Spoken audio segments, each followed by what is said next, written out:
Hello ninth class, good morning. Hindi की कक्षा में एक बार फिर आपका स्वागत है। बच्चों, पिछली कक्षा में मैंने आपको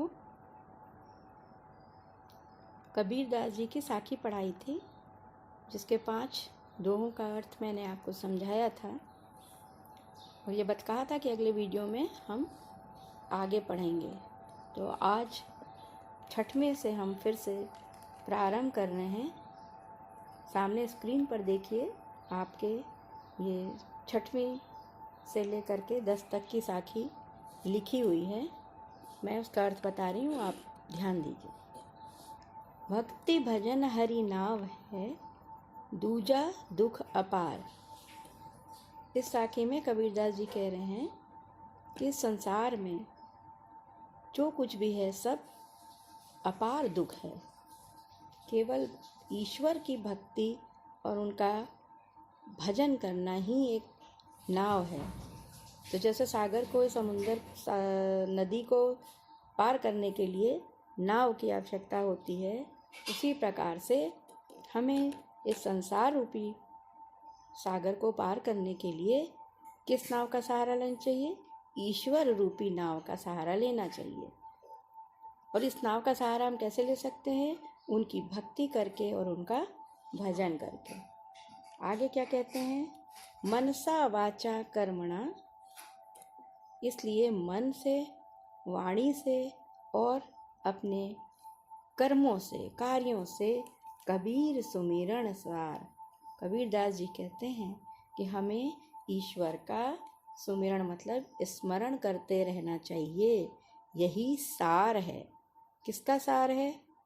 जीवन का सार यही। जैसे आप कोई पाठ पढ़ते हैं तो अंत में सारांश जब लिखने के लिए कहा जाता है तो आप पूरे पाठ को 2-3 लाइनों में बताते हैं कि इस पाठ का मुख्य अर्थ जो है वो ये है, सारांश ये है। तो इसी तरह हमारे जीवन का सारांश ये है कि हमें ईश्वर को स्मरण करना चाहिए। तो फिर से एक बार देखिए कि ईश्वर की भक्ति और भजन करना ही इस संसार रूपी दुख के अपार सागर को पार करने वाली नाव है। हम इस संसार रूपी अपार दुख से तभी निकल सकते हैं जब हम ईश्वर की भक्ति और भजन करते हैं। तो कैसे करना चाहिए? मन, वाणी और कर्मों से, इन तीनों प्रकार से हमको ईश्वर का स्मरण करते रहना चाहिए। कबीरदास जी कहते हैं यही हमारे जीवन का सार है, निचोड़ है। तो समझ में आया? 7वां देखिए, कबीर चित चमकिया, चाहूं दिसी लागी लाई।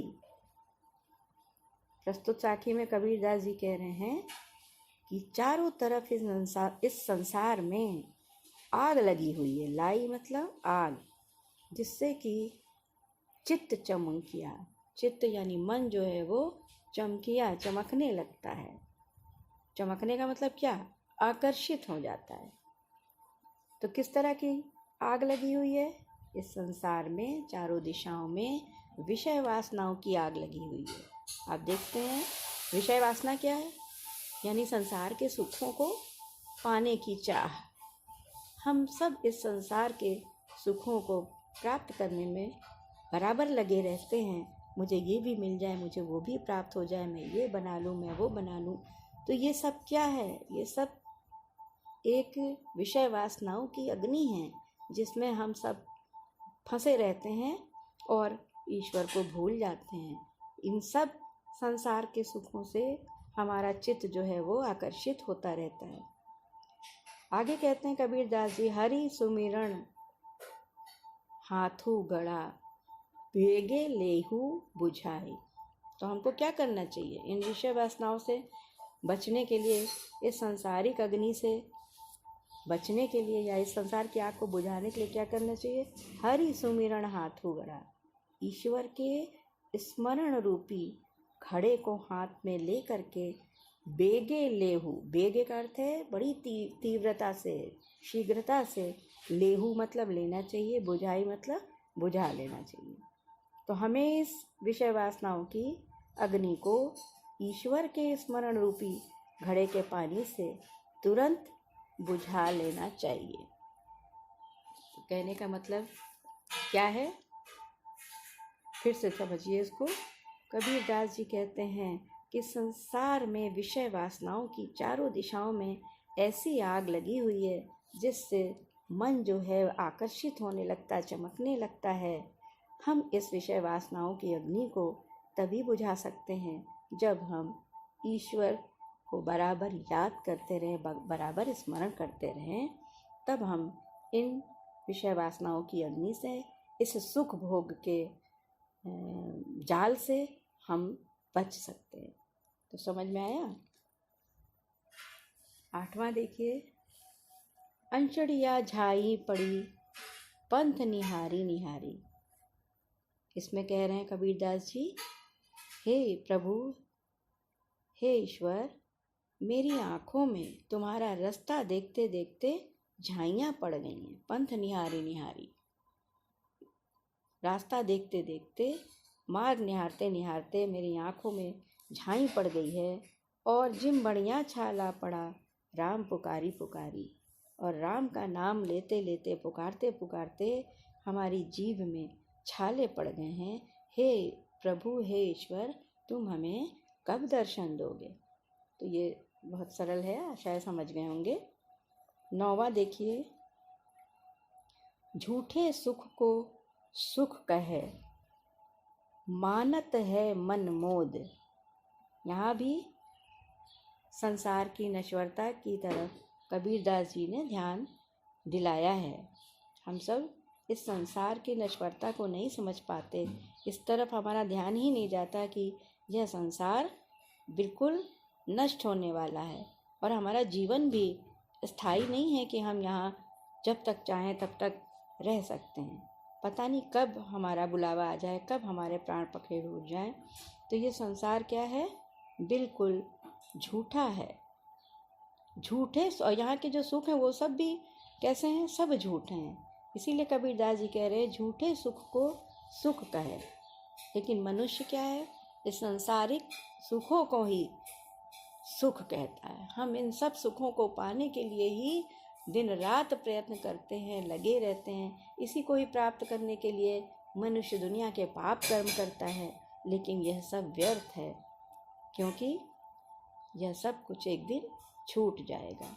मानत है मनमोद। और मनुष्य का मन इसी को सच्चा समझ करके, मोद मतलब होता है बड़ा आनंदित रहता है, बहुत प्रसन्न रहता है। इस झूठे सुख को सुख कह करके मन जो है बड़ा आनंदित रहता है। लेकिन कबीरदास जी कहते हैं जगत चबैना काल का कछु मुख में कछु बोल। यह संसार जो है वह काल का चबैना है। चबैना क्या होता है, चना चबैना जो हम फाँकते हैं, खाते हैं। तो इसी तरह से संसार भी एक चबैने के समान है। कछु मुख में कछु गोद। जब हम खाते हैं, मुंह में डालते हैं, फेंकते हैं, तो क्या होता है, कुछ मुंह में जाता है चना, कुछ गोद में भी गिर जाता है। ठीक उसी प्रकार से यह संसार भी है। कब ये हाथ हमें आ जाए और कब ये छूट जाए, ये कोई नहीं जान सकता। जैसे अभी देखिए कितनी महामारी संसार में फैली हुई है। हर व्यक्ति कितना डरा हुआ, आतंकित है। प्राणों का कोई भरोसा नहीं। हर व्यक्ति को लगता है पता नहीं कब ये बीमारी हमें छू जाए और ऐसा ना हो कि हमारा परिवार या हम ख़त्म हो जाएं। तो मतलब क्या है, जीवन का कोई भरोसा नहीं। संसार क्या है, नश्वर है। तो इसी नश्वरता की तरफ कबीरदास जी ने हमारा ध्यान दिलाया है।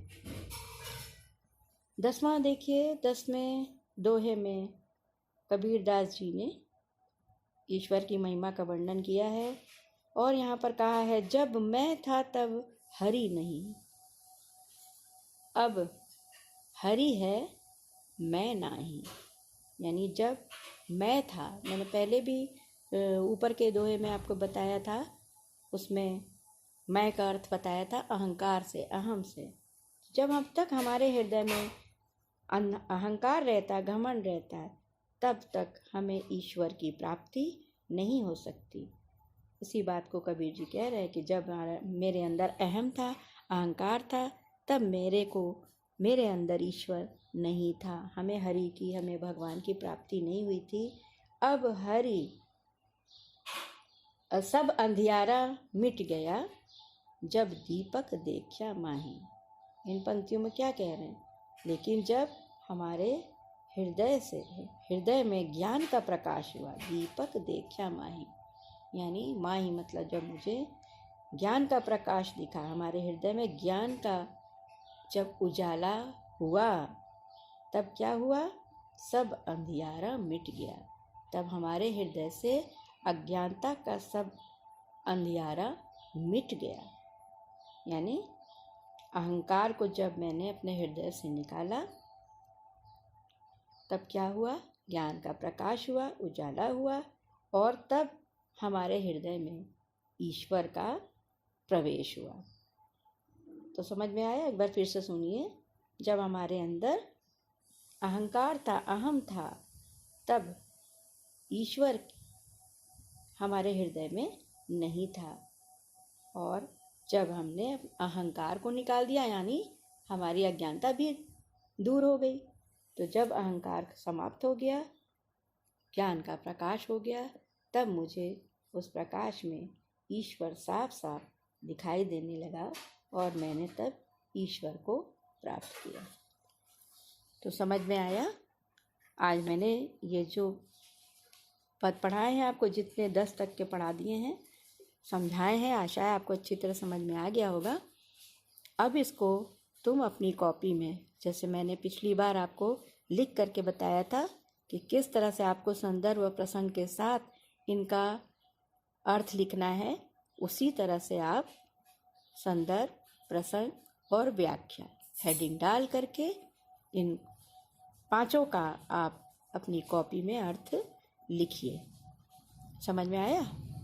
नहीं समझ में आएगा कहीं पे अगर आप, तो फिर से आप ये वीडियो खोलिए, उसको फिर से सुनिए, दोहराइए, और तब कॉपी में लिखिए।